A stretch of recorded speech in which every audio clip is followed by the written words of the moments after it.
Welcome to the library of the Institute for Human Sciences. My name is Ivan Vejvoda. I'm a permanent fellow here, and I head the Europe's Futures project. And among other, part of this project is a fellowship, the Europe's Futures Fellowship, where we have 8 fellows this year. Those of you who have been following regularly on our Wednesday afternoon at 2 p.m. Know that we have heard already 6 of them. And today I have the honor and pleasure of presenting Teresa Reiter, who will speak on a fascinating topic, in fact. But before I give her the floor, let me just say a few brief words about Teresa. She is our homegrown Austrian fellow based here in Vienna. Teresa Reiter is the head of communications of the European Alpbach Forum, which is one of the most prominent international events held in Austria since the Second World War that gathers international speakers, renowned, and has a fellowship for many young people from Europe. Teresa was a journalist. She was also an advisor or a staffer, if you wish, at the Austrian Parliament, covering a range of topics: foreign policy, European affairs, defense policy, migration, and development for the Liberal Party. And since taking up her important job of head of communications at the European Alpbach Forum, she was also able to find time, and we're very happy for her to be one of the fellows this year. Teresa will be talking about a topic which is related to one of our, or 2 of our 3 key areas that we look at within the Europe's Futures project. And it covers both European foreign and security policy, but also the enlargement to the Western Balkans. And the title that we have given, and that she has given, is Missing Pages of European History: the EU's historic role in why the Western Balkans enlargement is stuck. So very topical in so many ways. It has to do also with Europe's narrative about itself, about its policy. So Teresa, the floor is yours. Okay. Thank you, Ivan, for the kind introduction. Thank you all for taking the time to listen to me today. Yeah, I'll start right away. My project originally was born during the debate about Peter Handke winning the Nobel Prize for Literature in 2019. The day it was announced, I was in Sarajevo. I had just returned from my first visit to the Srebrenica Memorial and their museum the night before. My head was, well, full of a lot of heartbreaking and enraging thoughts, as it is, I think, appropriate after a visit like this. And I couldn't help but thinking, well, I read about this before because I am deeply interested in the region and I am deeply interested in the military. So I had heard about it before and I had read about it before. But I had a lot of questions about Europe's role in the betrayal of Srebrenica by the international community that I didn't have before. I think a visit to this place can potentially change your whole perspective on the European project, not only on the region, but the European project. So seen from within the European Union, there is, well, sometimes it seems like there is only one way of looking at possible EU accession of the Western Balkans, which is more or less, they want accession, it is all they want it without doing anything for it, and why wouldn't they want it? We are their only shot at a better life. So it's I know that in this audience, there are probably not a lot of people who would agree with that or not agree with that to full extent, but I'm convinced that you have heard versions of this particular idea of how things are with the Western Balkans right now. So when I came back from Srebrenica, for the first time, I thought, all of this happened. We betrayed their trust. We let them down. We let them die. We let others kill. We stood by watching while terrible atrocities were committed in different places in the Western Balkans and watched the fabric of a society of human beings, our neighbors, being completely burned to dust.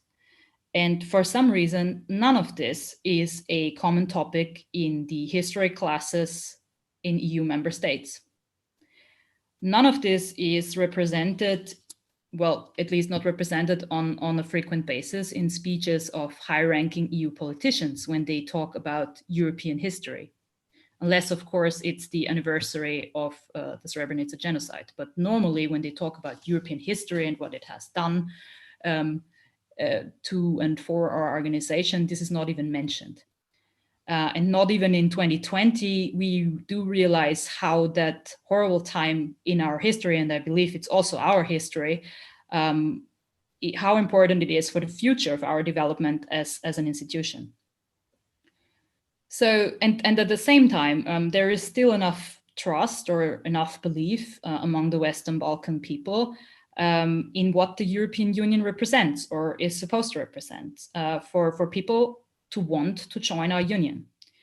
And for the first time, I saw how even in the face of economic hardship, poverty, brain drain, autocratic leaders, lack of media freedom, lack of freedom altogether, air pollution, it should not be taken for granted that the people in the Western Balkans see the EU as the club they would want to join as it was the most natural, as if it was the most natural thing in the world. So no one denies that it is attractive to become part of the EU and the promise of growth and everything. And I mean, we know everything about the advantages. But still, there are countries that have freedom and wealth all around the world. Many of them are not part of the European Union. It's not, why do we take it for granted that people would automatically want to join us at any price? And also the European Union membership, as we have seen with countries that have already joined, is in no way a guarantee that within a blink of an eye, things are going to change for the better. We have seen that it is not the magic wand for many European countries. There have also been quite a lot of instances in history when representatives of the EU have been condescending, patronizing, insulting, or simply wrong about what they were doing in the Balkans and also elsewhere, obviously. So in many ways, we as the EU have not been that cool club that you want to join at any cost. But we sure act as if we were, I would argue. So when I learned that Peter Handke had won the Nobel Prize, and I got really upset, and I wrote an opinion piece for a daily newspaper in Austria, basically along the lines of how can we keep telling the Western Balkan states that they need to adhere to our standards and values as a condition to join the EU, when then the Nobel Prize Committee gives the highest award that our society has to offer to a man who could not care less about these values and who stood proud next to people who are an example of the reason we need to have and defend these values and write them into our treaties and ideally make them the foundation of all of our policies. I'm not arguing that we always do that and that it's always the case. And I saw what everyone saw in these days. I saw people standing up in defense of Peter Handke. And I realized that most people, even very educated people, even people who were alive and old enough, unlike myself, to watch the news coverage of the wars in the 90s on TV, actually had absolutely no idea what was going on at the time in the Western Balkan region and what our role was in this. And I think, I mean, it's in no way news that people know absolutely nothing about anything. I think we all have experienced that in many other fields. I started about the harm this lack of reflection on that part of the European history does to how we as a union handle accession today, and also the harm it does to our own institutional development. Because accession, like any other kind of diplomatic activity, is relationship management, and we have not always been the kind of union you want to marry into. But because we're not dealing with that, we cannot become better at what we do. And that means that we're going to keep failing in the accession process, I would argue. Now I know that there are many people who would say that a war is a war. It is the most horrible, the most undesirable, and also an exceptional state of things. not that exceptional maybe if you look around the globe at Syria, at Yemen, at Ukraine, at Armenia, and whatever, but still exceptional in a broader sense. Now, while this is no excuse for not being a better neighbor in the 90s and better human beings, it also implies that except for that horrible war, we have been excellent in the region. But this has not been the case either, and still is not the case. So there are quite some things that we screwed up in our relationship with this particular neighborhood. Most recently, the refugee crisis, if you think what is going on there and how Europe looked the other way for a very long time until we felt the results of not doing anything at our own borders. Another example, European leaders by majority ignore it whenever there is any monkey business going on with elections in the Western Balkans. They have been doing that for a long time. We have seen European leaders talking at campaigning events of politicians that were listed in the European phone book as corrupt, autocratic, and some other things that are not directly, well, in line with the world that European Union allegedly wants. We have seen after the last Serbian elections, the last Serbian parliamentary elections, Donald Tusk tweeting his congratulations to Aleksandar Vučić, saying this election is proof of the citizens' trust and effectiveness. And he was urging Vučić to make use of this success for Serbia's European path and the good of the people. Although, I mean, many of us who look at what is going on in the Balkans on a daily basis know that, well, that these elections, that they arguably have not been fair, and that there were conditions for these elections that we wouldn't have tolerated in Turkey. But for Serbia, for some reason, it was okay. So, but there are many other examples of wrongdoing. We had certainly had European companies being accused of corruption in the Western Balkans. One example is from Austria. In 2012, the Austrian state printing house was accused of bribery when they sold passports to the Kosovo government. And if you read up on this case, and if you read different news coverage on that case, you will find that you have more questions than answers afterwards. But it was framed in the media as, it is Kosovo. Of course it's corrupt. What did you expect? And at the same time, you have European business people walking around in the Western Balkans moaning about having to bribe people in order to be able to do business in the Balkans. True or not, it's certainly a handy way to turn the story about why you're adding to the corruption in the Balkans around. Besides all of that, you've got more complicated things like the Dayton Agreement in Bosnia. At the time it was written, it was a huge diplomatic success, especially for the Western world. Today, every Balkans expert in any foreign ministry will tell you behind closed doors that Dayton is actually in the way of Bosnia becoming a functional state, among other things, obviously. So some of them will even say we need to replace it. None of them would say that in public. Now, not that there aren't any reasons to hold on to Dayton these days, but my point here is never to argue for or against a decision like that. My point is the international community and the EU added to the status quo in the Western Balkans that we are dissatisfied with right now. Another thing that is often forgotten is because it's NATO, not the EU.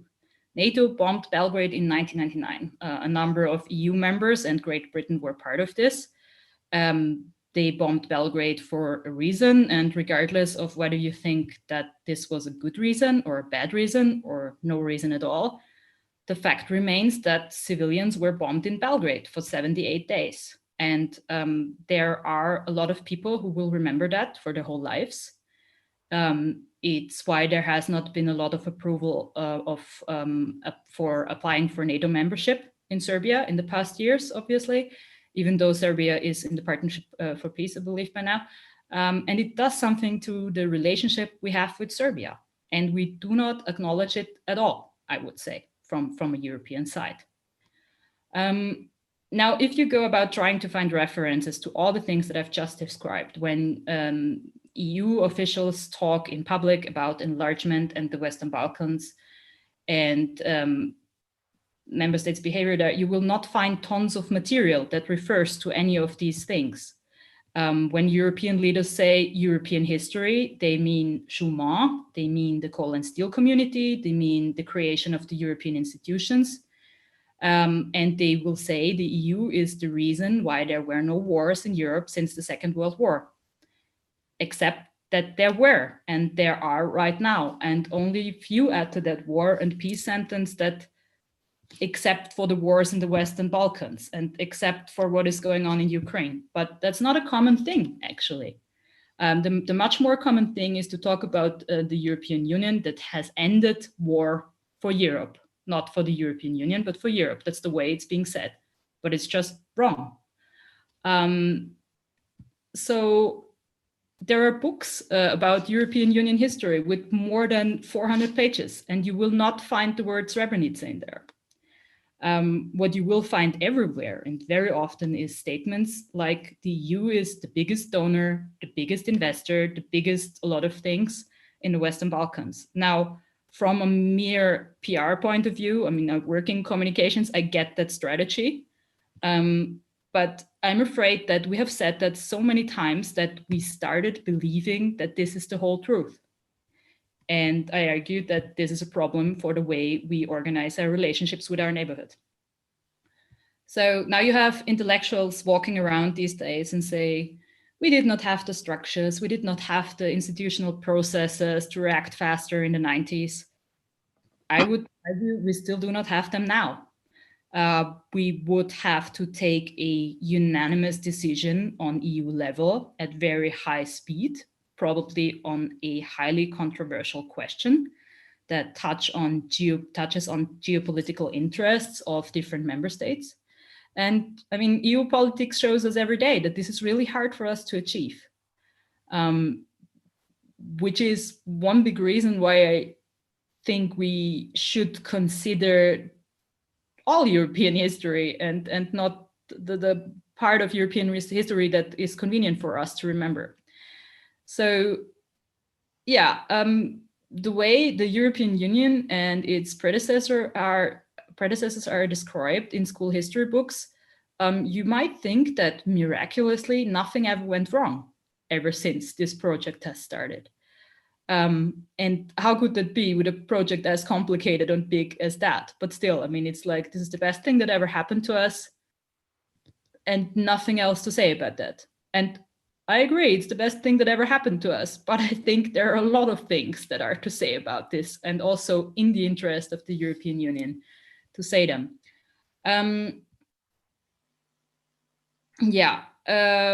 Also, I mean, we see that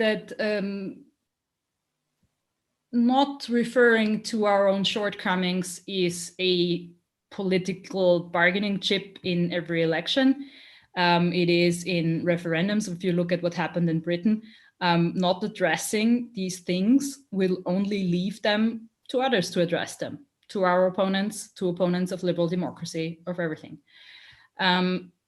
So we as a union contributed to why the Western Balkans enlargement is stuck. Now, this is not to say that when you do something as difficult and important as meddle in post-war situations to make things better, everything needs to be perfect. But the way we talk about enlargement and about the Western Balkans region in the EU, we borderline negate the things that we screwed up in the past. Maybe in the belief that we are weakening our own position, maybe in the belief that we are undermining our credibility and the trust in the EU if we would admit that things went wrong in the past. So whenever something actually does go wrong and it's so hard to hide that you have to say something about it, it is automatically blamed on the corrupt people of the Western Balkans.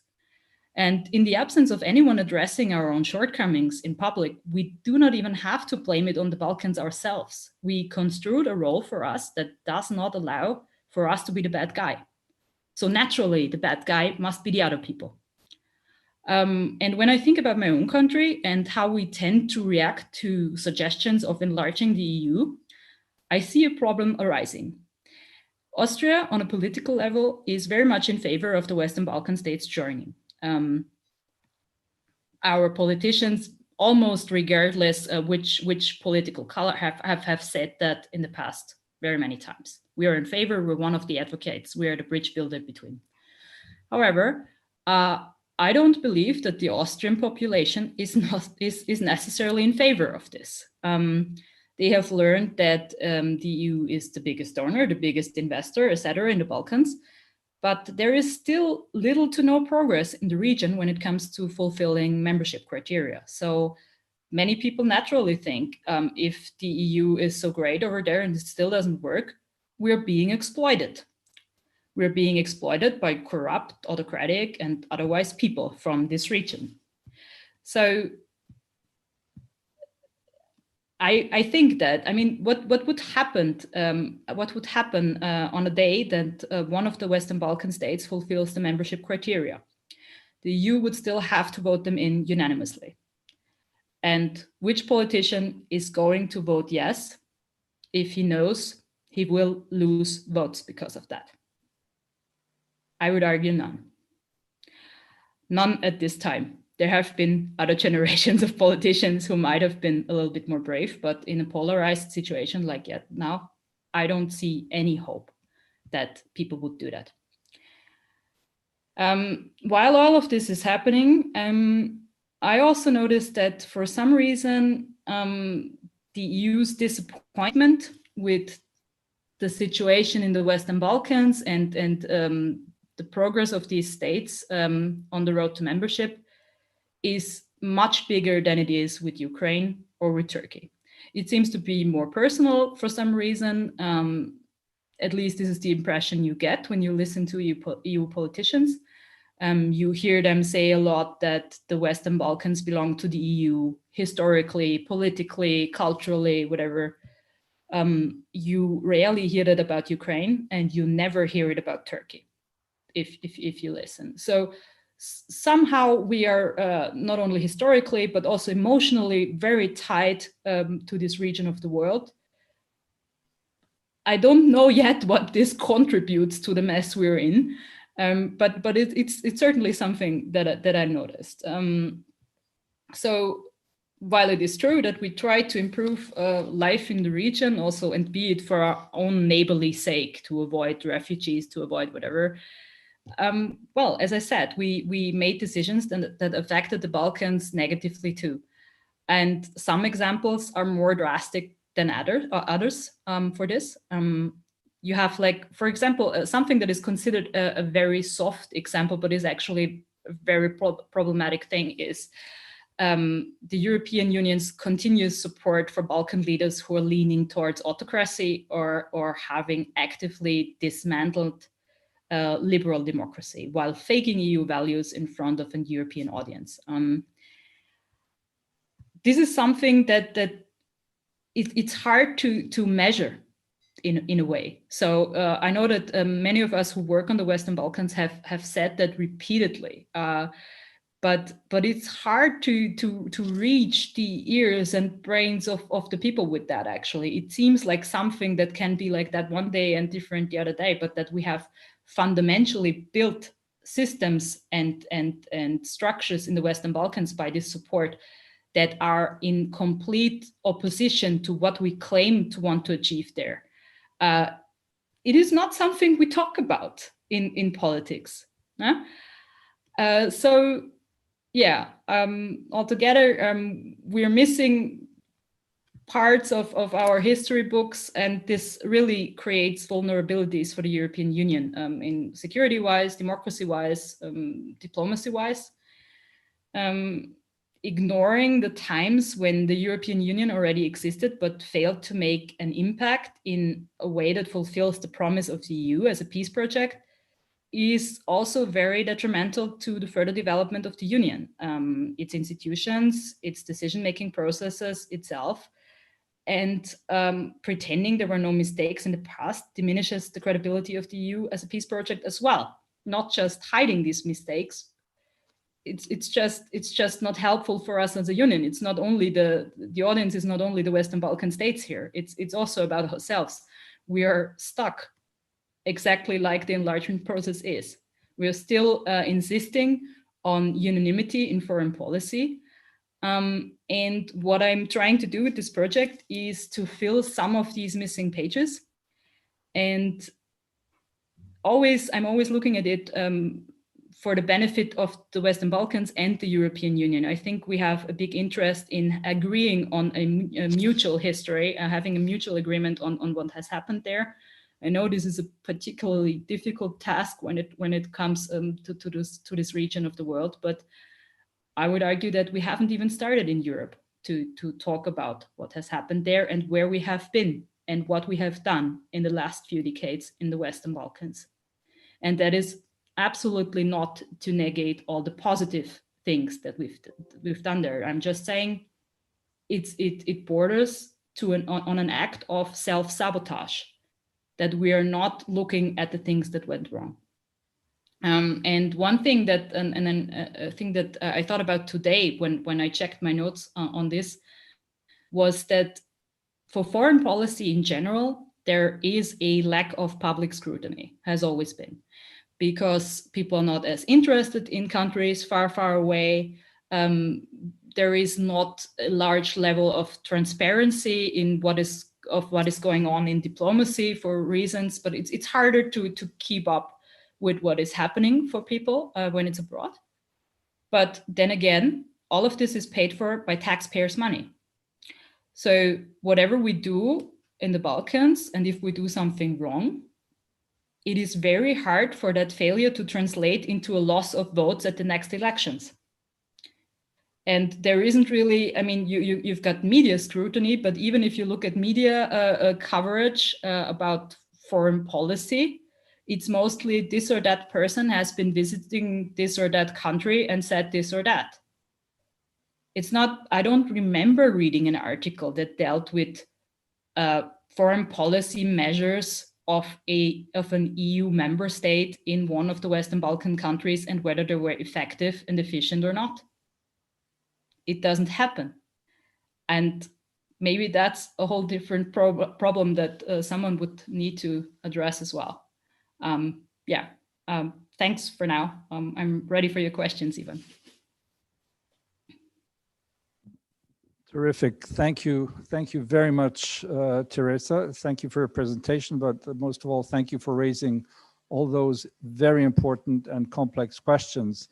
Of course, a number of thoughts come to mind. Let me just give a brief comment before I open it up to some questions that are already coming in. And I'm sure there will be more than the ones that have arrived. So I encourage those of you who are with us online to field your questions. The first thought is obviously the one that you raised, and that's the importance of confronting the past. There's no avoiding it if we are serious about a democratic, open society, and that is to confront what was done in our name, in our respective countries over the past. And needless to say, we're in Austria, where there is a very difficult Nazi past, which is still being dealt with as the way it's being dealt with in Germany and other countries. And that was one of the thoughts that I and many of my friends and colleagues had when the war in Yugoslavia, from where I come, began, that we will also be dealing with this issue, and that without confronting the difficult issues and exposing them, we won't be assured of the foundation of a stable democracy. Sweeping things under the carpet is not a solution. I fully agree with you on that. And but on the other side, cynics would say might is right, or the winners write the history, right? And so I think you're very right to point out that there is a lot of sweeping under the carpet about, for example, the responsibility for what happened in Srebrenica, the genocide. That is probably one of the most prominent events. But there are so many of them in the various parts where the war took place. Full disclosure, I was in Belgrade during the bombing with my family. It's nothing I would wish to anyone, 78 days of bombs.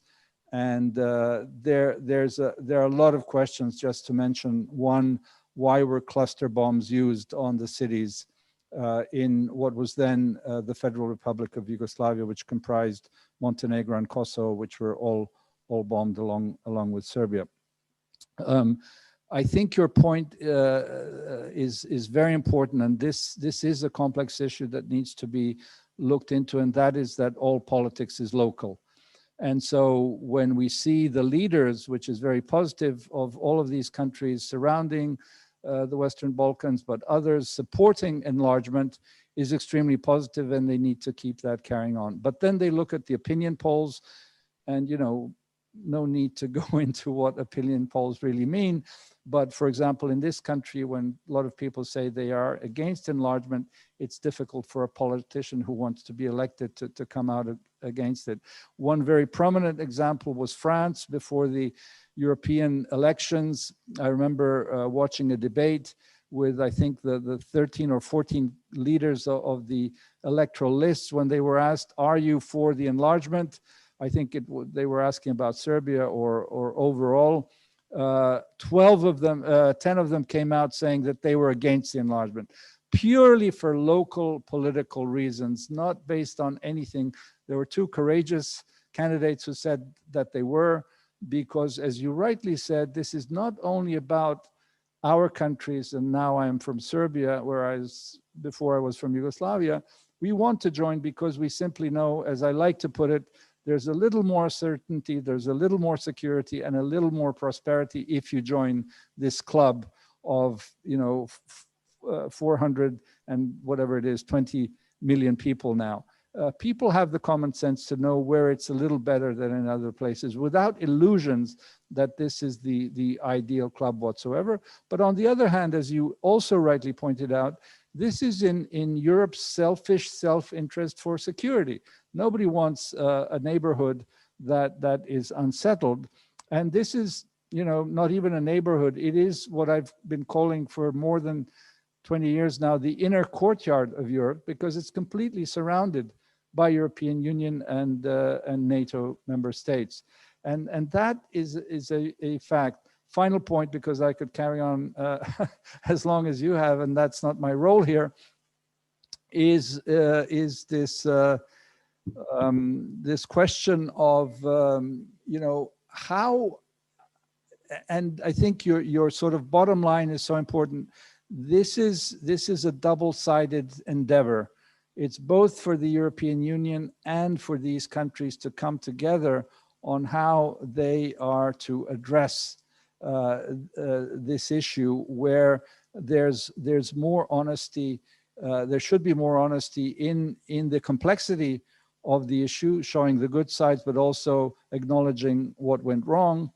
And the final thing I want to say is I'm equally irked as you are when they say there's been 70 years of peace in Europe.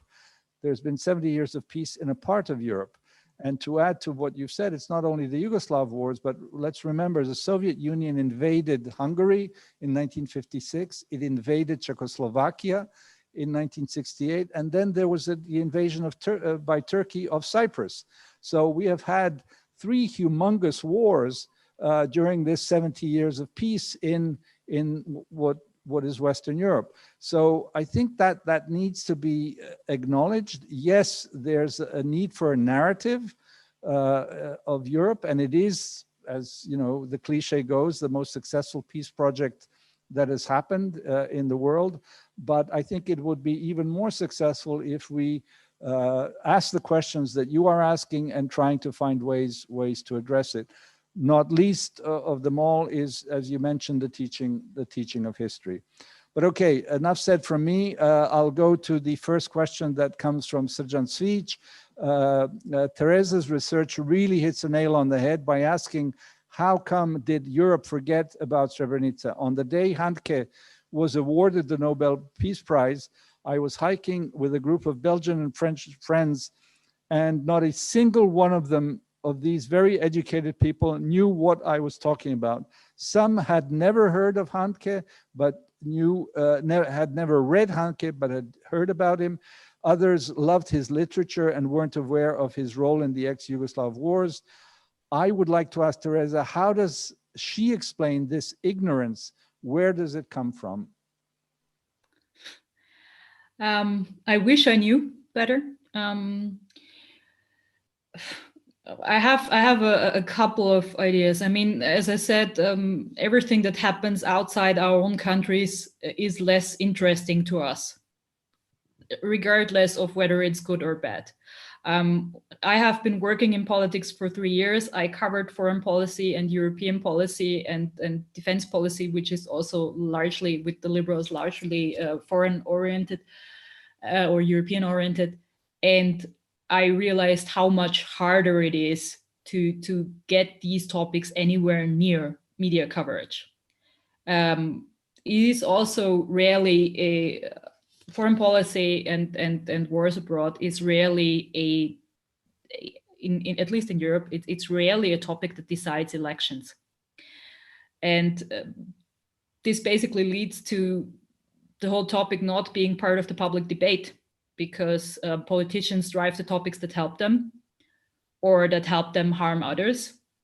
But everything that is outside your own country is seen, often perceived as much too complicated, I would say. I think that's a wrong perception. I think that's an unfair underestimation of what a population can actually do with their brains. But it is the way it is. That is one thing. The other thing is, and I don't love saying that, but knowing my own country and the topic of racism, it's Muslims who died there. And I think in a way that always makes a difference in how Western countries treat issues. But I really would say that I don't know enough about the reasons why it has been forgotten. I'm trying to find out currently whether there has ever been a debate in the Austrian education policy of putting the Balkan Wars in the obligated part of history curricula, because now you can teach it as a part of the European module, basically, but it doesn't say you need to do them, like you need to do them with the Second World War or something. So I'm trying to figure out whether there has ever been a debate of putting it in, like really in a prominent place, in an adapt way. But it's really hard to find that out for some reason. But I think that could lead to an explanation, like whether there were, like, I don't know, fears of like, what I'm also trying to figure out is how after the Second World War, how long it took until the Second World War was reflected in an appropriate way in our history books, and try to make a comparison about how long it took and what the debate there was and what the obstacles were. Because I mean, I can imagine that teachers, like right after a lot of refugees came to Austria, were simply afraid of teaching that. Because the trauma was fresh. They would have had the parents of all the kids there maybe the next day, I don't know. But I can imagine that this is a super difficult situation also for teachers. And I'm also trying to look at what is helping them today in teaching that in a better way, and giving them access to materials that help them teach it in a way that make them feel comfortable about what they're doing there.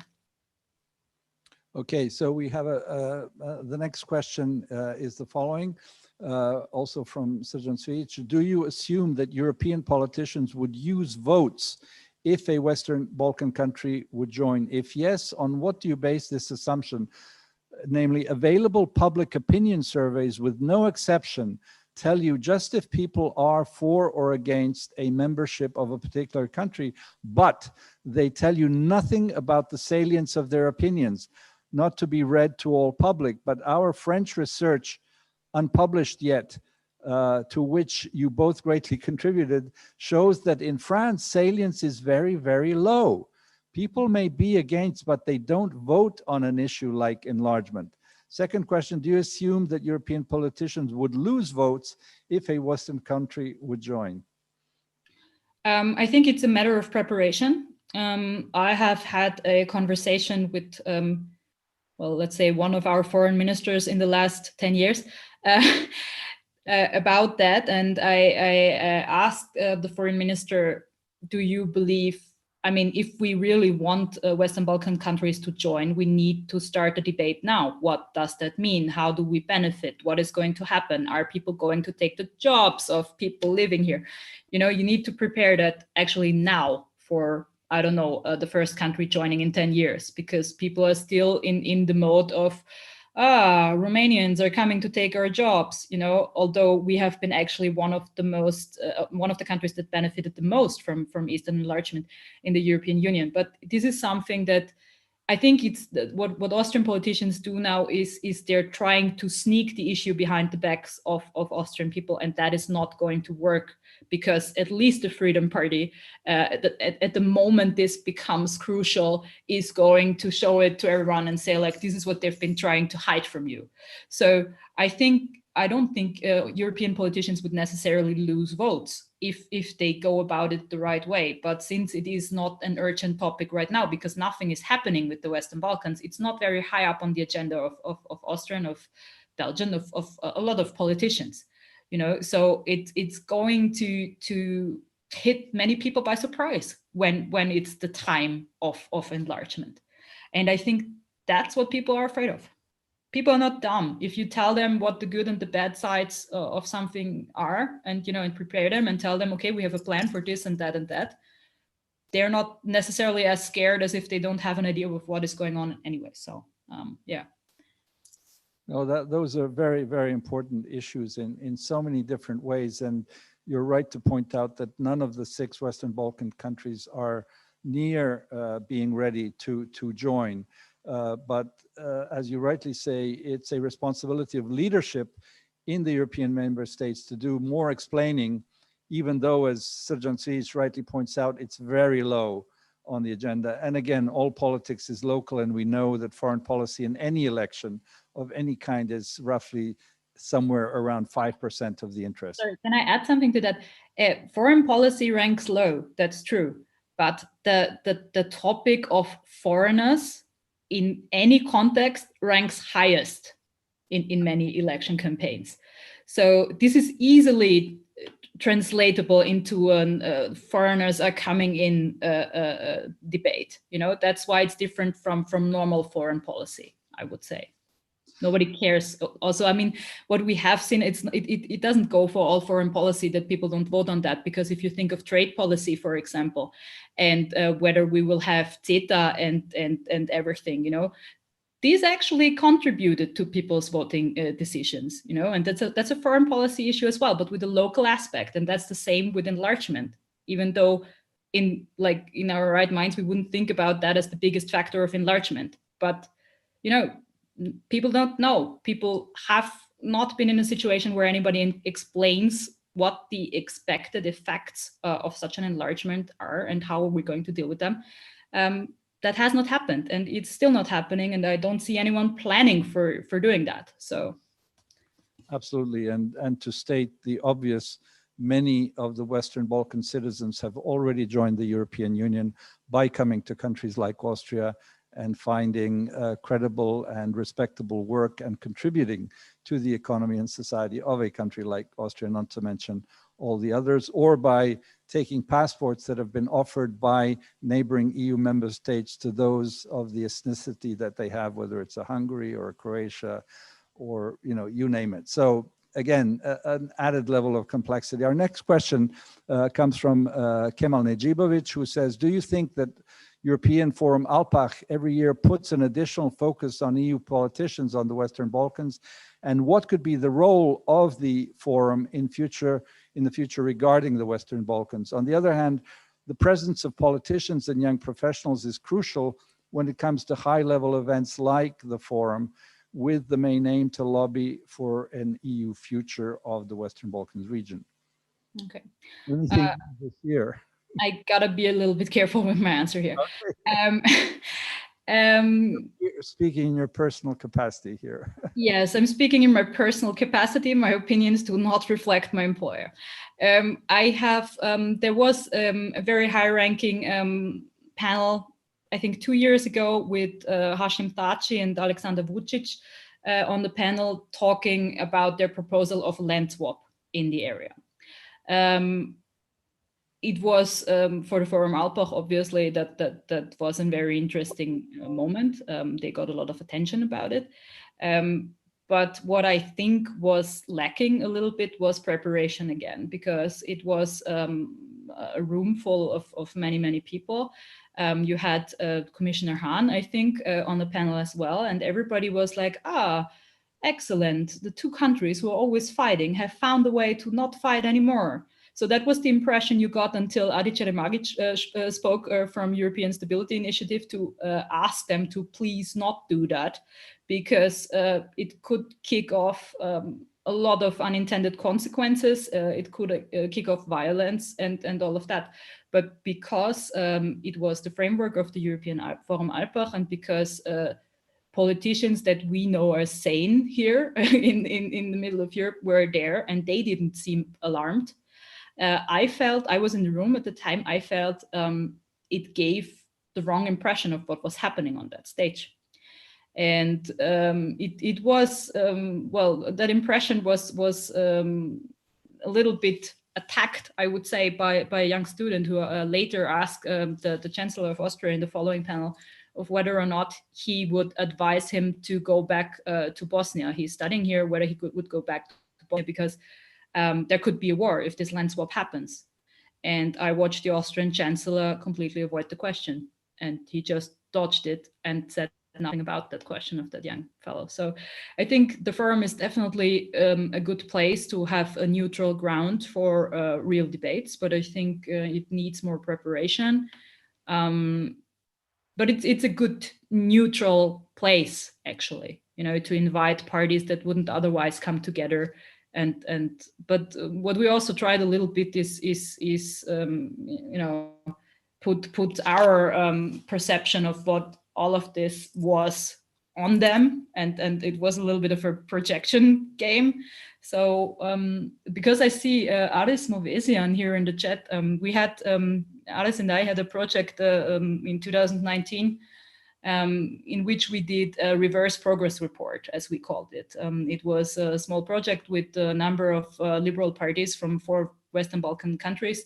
And what I was trying to achieve with the suggestion of a reverse progress report is, like, you tell me with your own voice, with your own daily worries about the accession process in politics, what is the flawed part of the accession process, you know, because maybe we need you too to tell us, you know, it's not only what we say is wrong. And this exercise of finding your own voice, I mean, I think many people in the Western Balkans have gotten used so much to say nothing or say what is expected of them to join the union as soon as possible. At least the more reasonable ones, you know, and their voices are getting more and more quiet. And I think that's the wrong way to go, because everyone in the European Union pretends like the Balkans want to join the EU and that's it. But that's not it. They have voting rights then. They have an idea of what the future of the European Union may want to look like. And we have no idea about that, their aspirations and intentions for the European Union, and we have never asked. Okay, I'm restricting myself here, but many things to say, but we go to the next question from Magdalena Koenig. In your view, how seriously is the EU still pursuing the issue of enlargement? A number of initiatives seems to replicate the EU's governance structures and ways of cooperating in the region: mini Schengen, regional counterterrorism cooperation, regional internal market.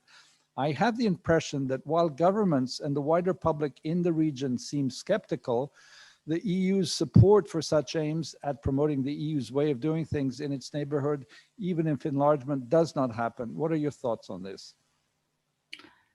About the seriousness, I think what is serious is the effort of civil servants to improve life there. I think they don't have a lot of political backing right now. I think with issues like air pollution that could be fixed.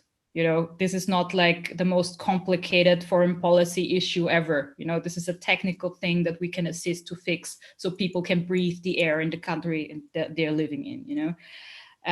But while civil servants know that, you know, they still need the political level to be behind this. So I think that the seriousness of enlargement right now is also stuck a little bit. I think that can change in the minute it is credible to European leaders that the security risk of not taking them on board is so high that they need to act faster there. So I wouldn't say it's off the table. I'm just saying it's waiting for an occasion that is taken serious enough by the political level. If I may just very briefly add to the question, I don't think the publics are skeptical in the region. They, like most European countries, there's support for the European Union, which is seen as a kind of foolproof. If our governments in our countries go wrong, there's the European Union, which will stop the most crazy things happening.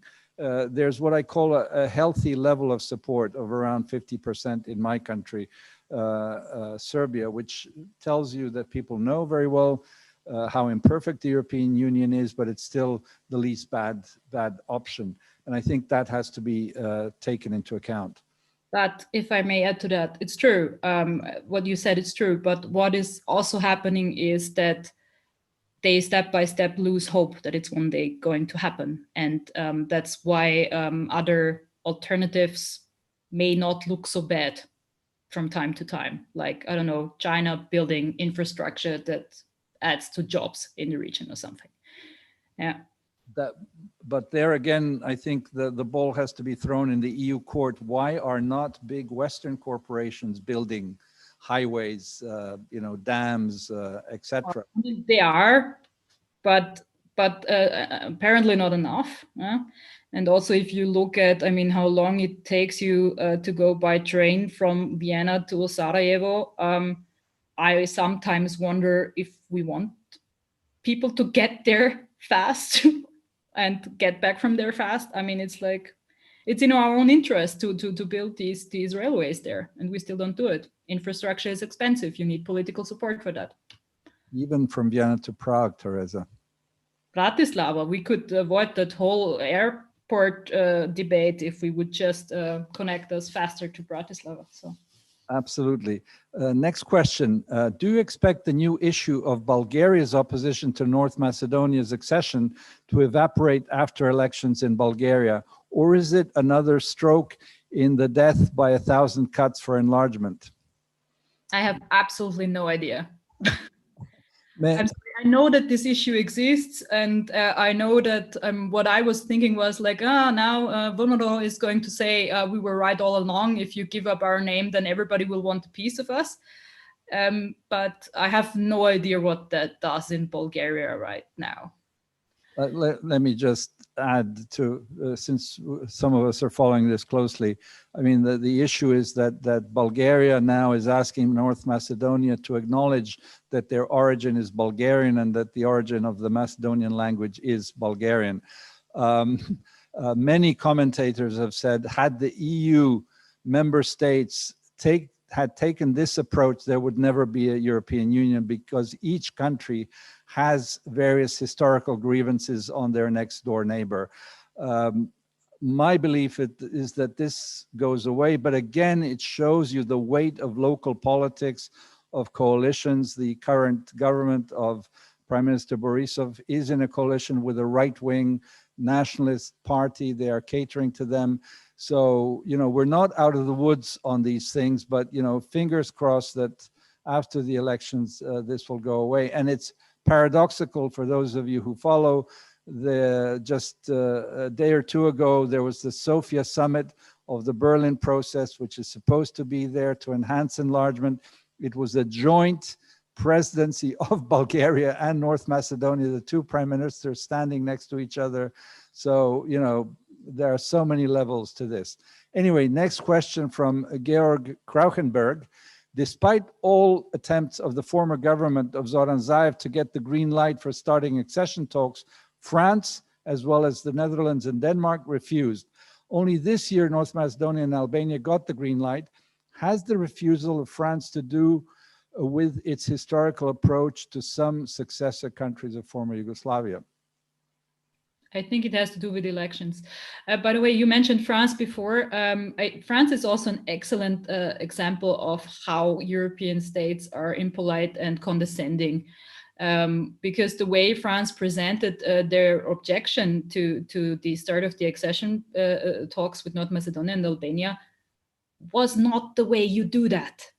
You don't talk about Bosnia as a ticking time bomb. You don't, you know, they were like looking down on them from here, you know, and I think that France had a legitimate point. I think the way they did it was wrong. I think the time they did it at was wrong, and I think the words they used to express themselves in this debate were also very far off from, I don't know, peaceful language.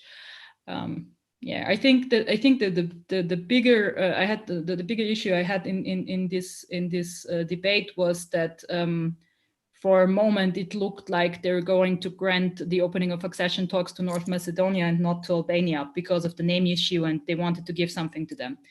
But the thing is, like, if you had done that, you would have had all the Muslim, by majority Muslim countries in the Western Balkans out of the accession process, basically. And that's a horrible signal to people fighting, well, for example, influence of radical groups in the Western Balkans, you know.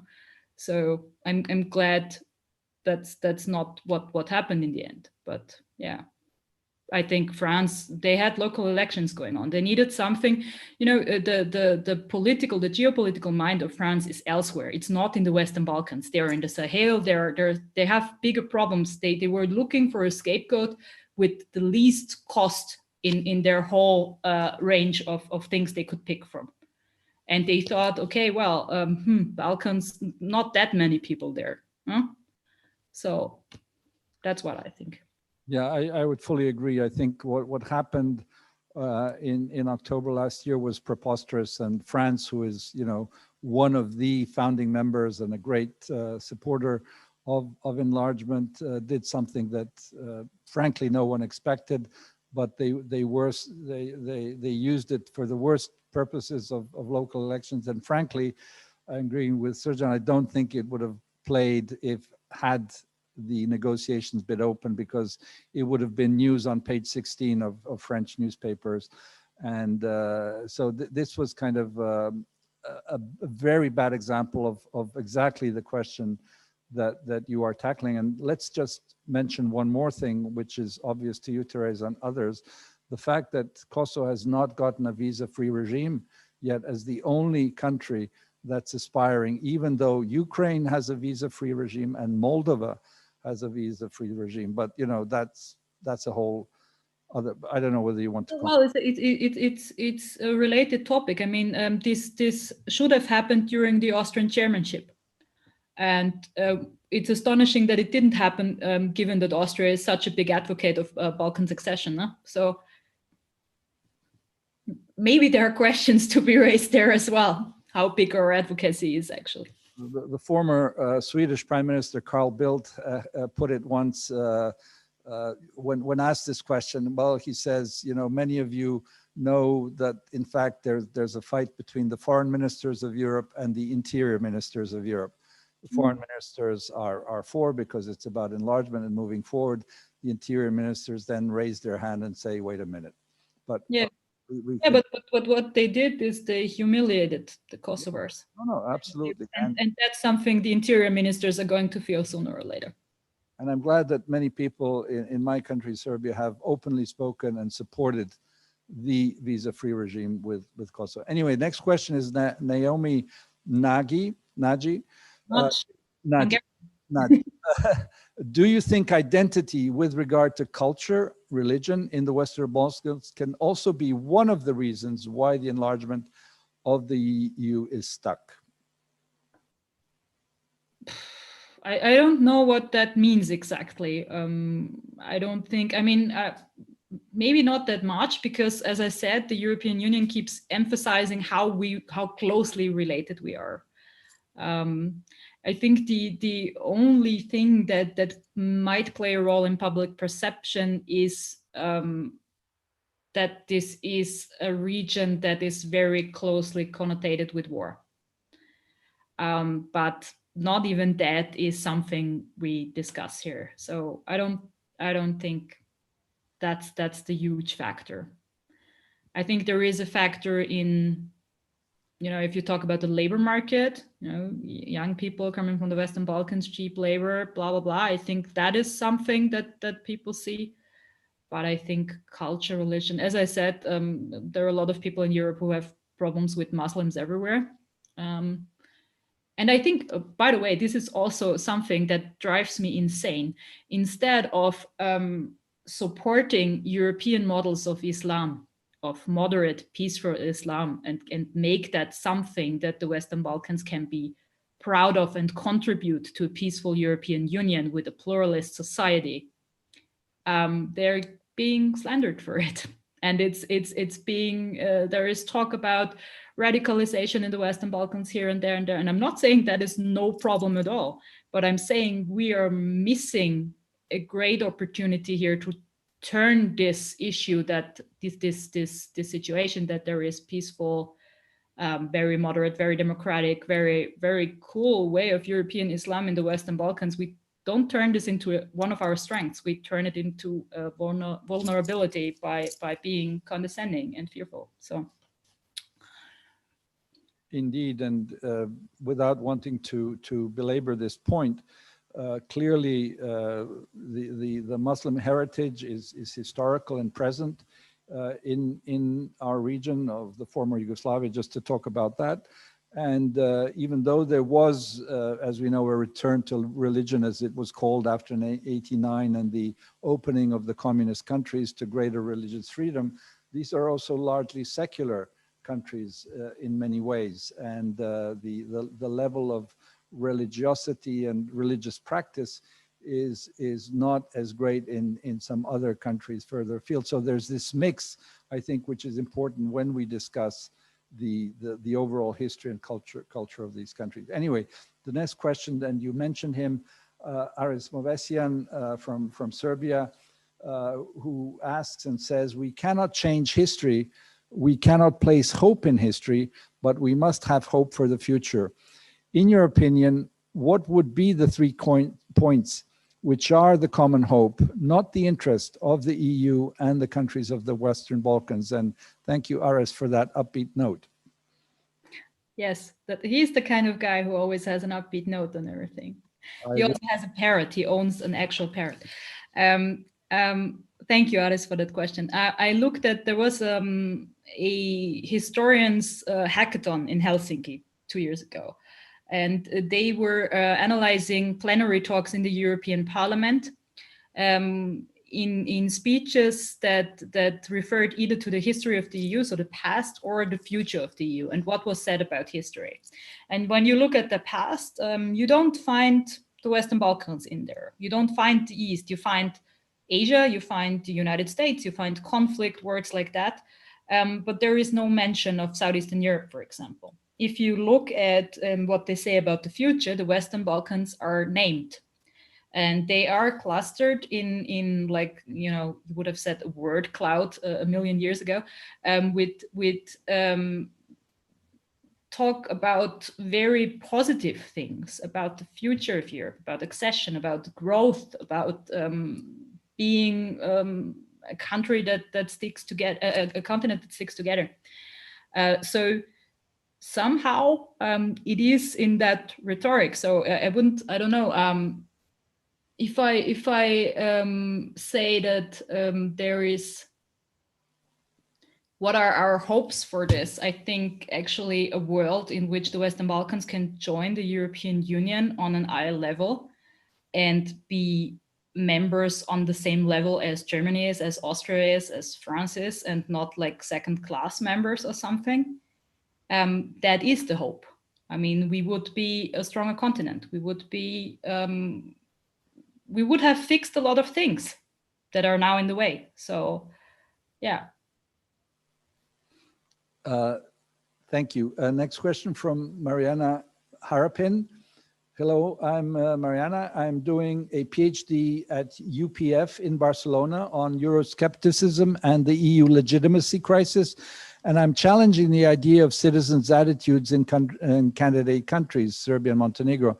I'm examining if the citizens even want to enter the EU regarding the Balkan barometer polls, and if there is a hesitation to enter, etc.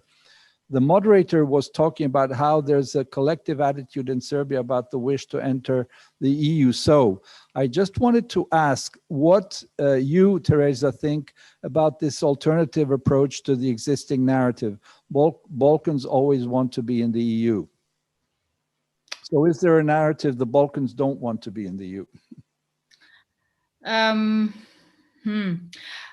I wouldn't say it's a narrative yet. There are certainly tendencies in some areas or in some topical areas. When we did that reverse progress report that had also had one section that talked about mutual respect. And I think you can only humiliate people for so long, right? At some point, you will reach the breaking point, and then it's very hard to get them back. So I believe that certainly has, I mean, we did an exercise before we wrote this paper that when I asked people to tell me something good about the country that they are going to contribute to the European Union. And it was quiet for a very long time. And I said, don't think about, you're talking people to people here. Think about what you like to do, what you like in other countries. Think about, I don't know, the French are pretending like without their wine and cheese, nothing in the world would happen. What is it that you have to contribute in that way? And it was heartbreaking for me to see how hard it was for some of the people who were in this room to talk positive about their own country.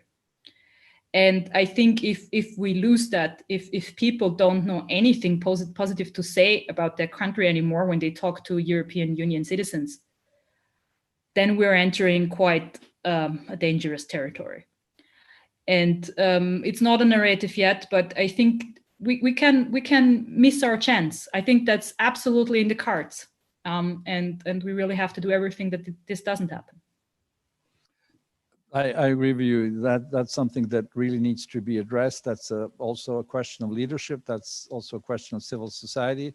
It's not only about narratives, but about self-confidence. Everyone loves their country, and nobody would leave their country for just out of pure caprice. People leave because they want a safer job, a more normal life. An opportunity to be able not to think about tomorrow and how they feed their children and themselves. You say everybody loves their country, and they say, like, if you ask them what is good about their country, and they say, yes, I think we have done this quite well, but before you can answer, they say, but I know we have to do a lot better. So what the accession process is also doing is destroying every kind of pride for the things that have been achieved.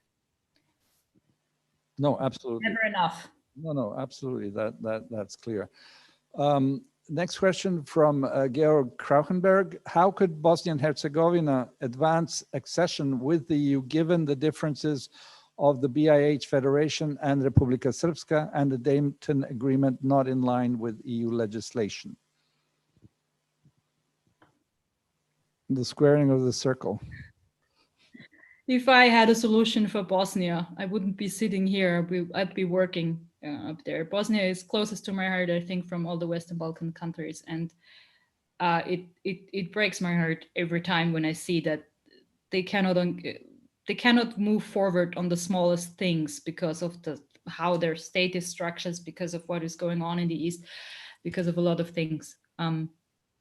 I have no solution. I think I've heard many people say, like, the Balkans have to sort out their own fate to be able to join, but I'm in doubt whether Bosnia is in the current state that it is right now is able to do that. I think more and more people are going to leave. You might have seen the research of Alida Vracic, who was an earlier fellow in this program.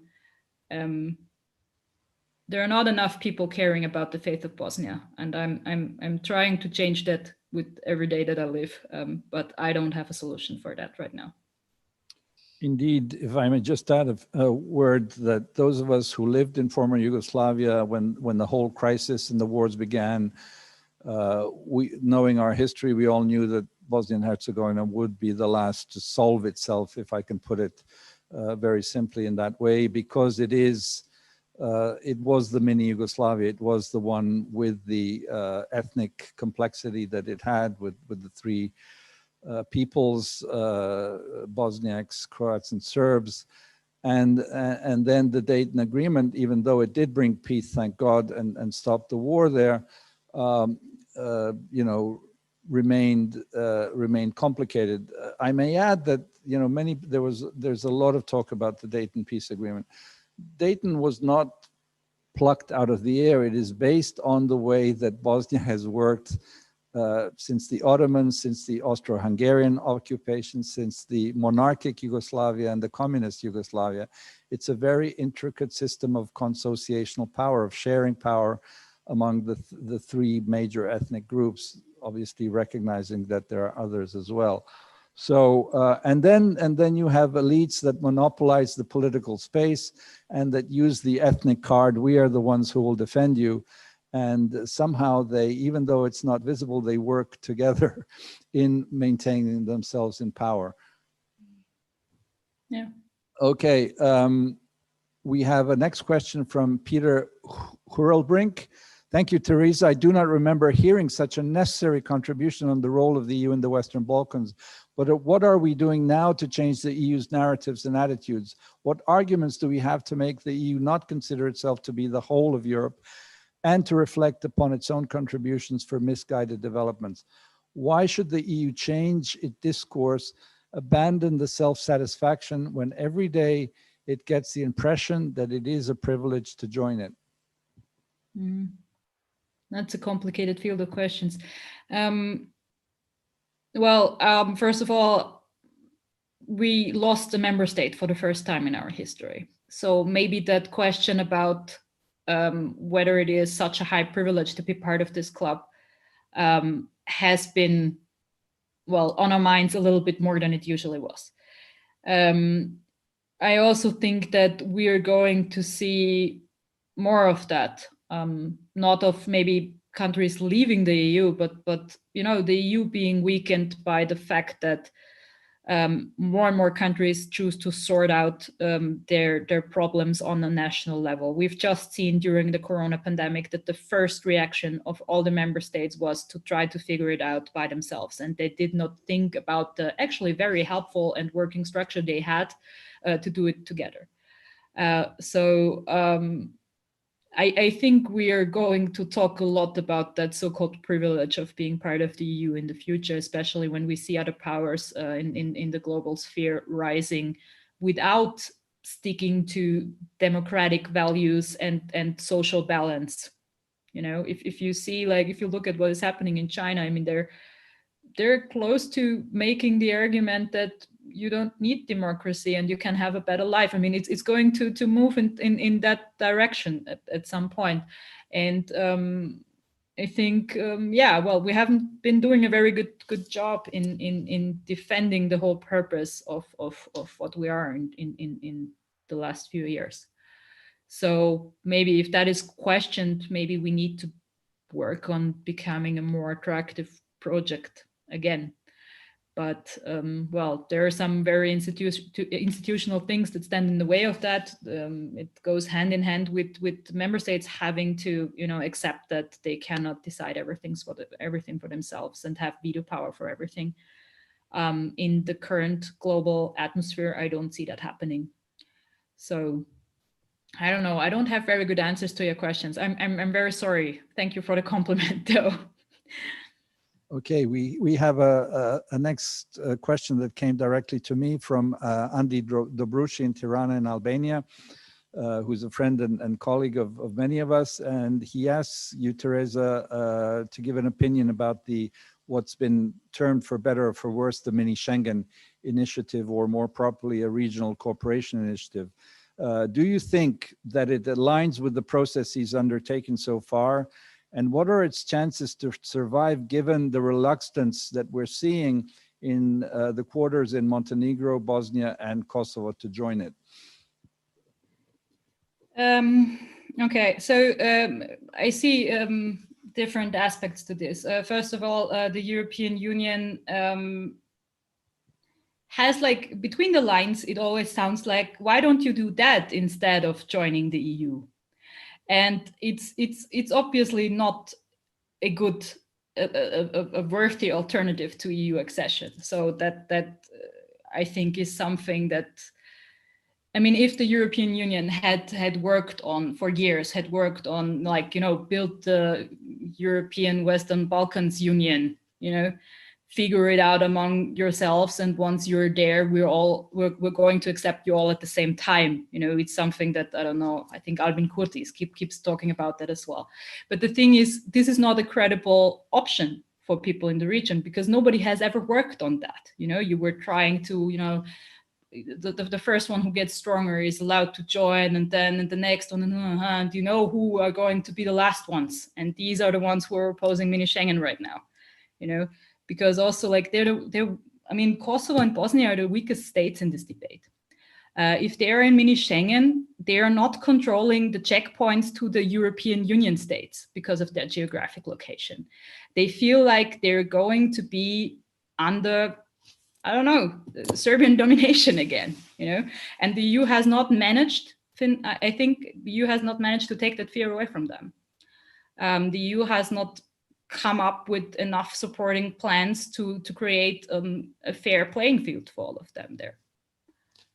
And also it's used by political groups on this and that side of this and that border, you know, to press for other things. So I don't think, also I think the idea hasn't been long, hasn't been here for that long now, and I think it takes more time, and I think it takes more effort by European also European member states. You know, we're always talking about diplomats and stuff. I mean, if European leaders, not of the European Union as a whole, but of the member states, would take an actual interest in what is happening down there, you know, as we call it, and go there and ask Vucic and ask Kurti and all ask them about, okay, so what do you need?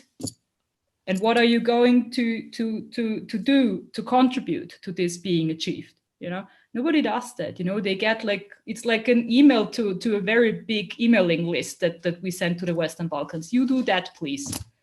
And obviously no one feels like, yeah, they mean me, you know. So it needs more hard work. I don't think it's the worst of all ideas. I think it's certainly no substitute for EU accession, and that's what is felt very close to the heart in the Western Balkans right now.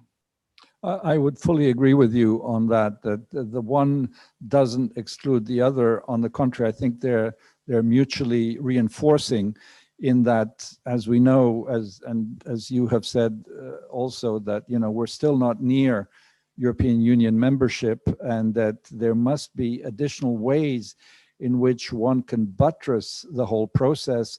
And one of the important ways to do that is to show initiative from the region itself, to espouse European values, to show that we can and want to cooperate on all sorts of very practical matters, such as trade and openness of borders for capital, free movement of people, and finances.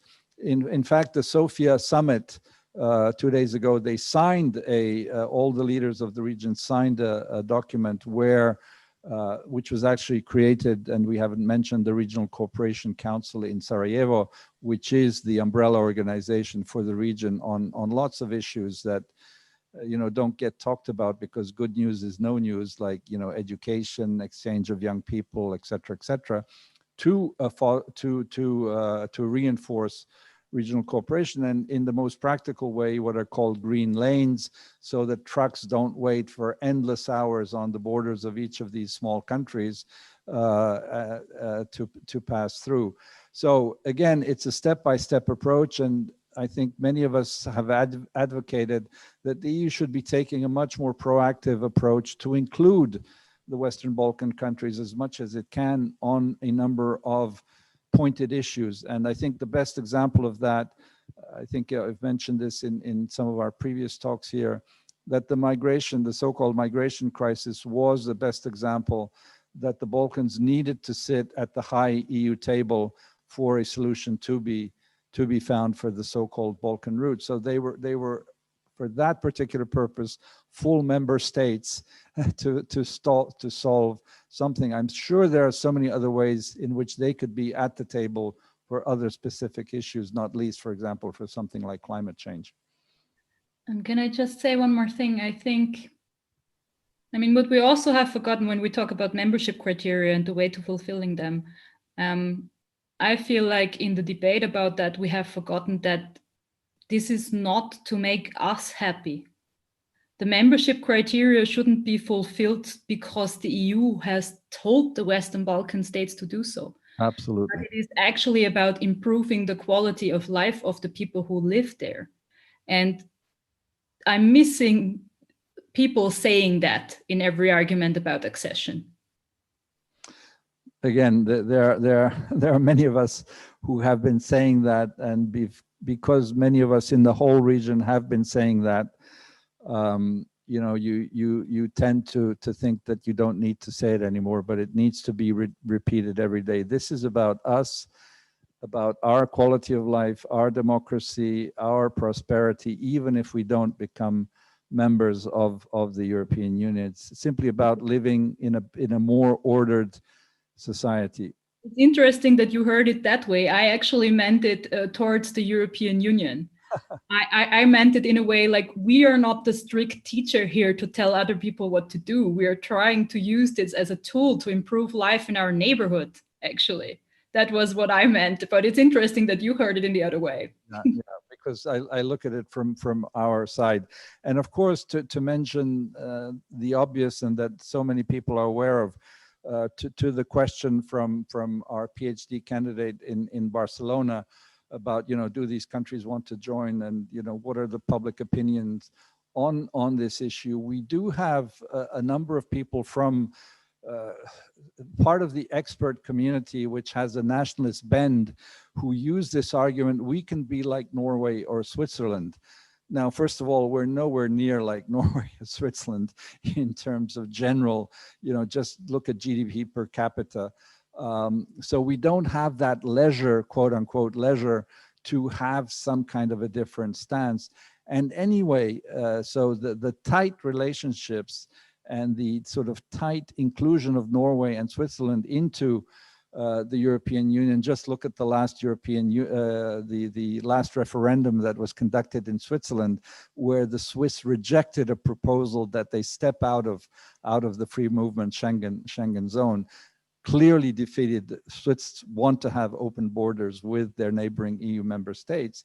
Is that no, we don't have this possibility. The region, first of all, is very small, 18 million people. Each individual country is even smaller. There's not a possibility to pretend that you can be a China or an America and have kind of these muscles to say, you know, something to the world. Let's try and find a place which respects the dignity of our country, and to acknowledge that you are small as a region or a country does not diminish the dignity that you have. It's acknowledging the reality of your situation. And these countries, most of it, you know, former Yugoslavia plus Albania, when they were working with allies, it worked. When you're trying to rub everyone the wrong way, but that you're saying that you're somehow different, you know, it won't work. And let me just add, there's a lot of talk about the influence of Russia, China, especially China. There was a very interesting panel just 2 days ago on how China is, you know, entering the region. There is that example that, you know, some of us who are older remember when Albania was the totally totalitarian country after World War II. It had that special relationship with China, which of course broke off, and then they became a little closer to the Soviet Union. But I think that goes to show that somehow the alternative is not the European Union or being close to China or Russia. There's an obvious geopolitical, geoeconomic, geocultural environment that I think is the one that's defining. Teresa, I know we have to have a hard stop in about 2-3 minutes. I'll leave some final words to you about this issue. Let me just add again the obvious, the fact that so many or 90% of the migrants want to come to the European Union means that there must be something good about it. But I'm happy and thankful to you for having raised the complex questions that the EU can also improve itself in so many ways, and particular in regard to this unfinished integration or enlargement. Okay, thank you, Ivan. I don't have a lot to say as final words. I'm looking into how to organize the information that I'm gathering in this project in a way that makes it easily accessible. So I'm not writing the most concise policy paper in the world that no one is going to read about it. But maybe do some podcasts, maybe do some material for teachers that they can use if they want to teach about the Western Balkans as part of European history and as a crucial factor of European history, especially for the future of the European Union. So I'll keep talking to teachers. One more interesting point that the teachers made in my conversations with them was like that it is so hard to decide whether this is already history or political education, as you would say, and whether it's actually in the history field.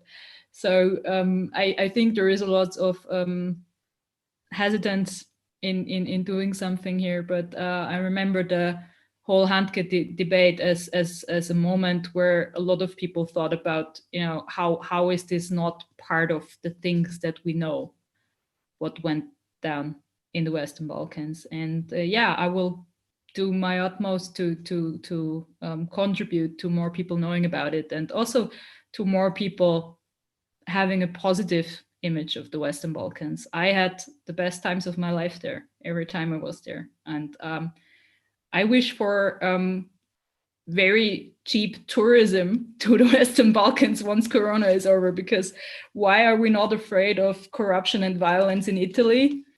Because we go on vacation there and we eat their food and we like their sea, and there is great food and great people and a great sea in the Western Balkans as well. And I think once you have experienced that, you have a whole different image of the region. And I keep telling people that, and yeah, that's what I'm going to do.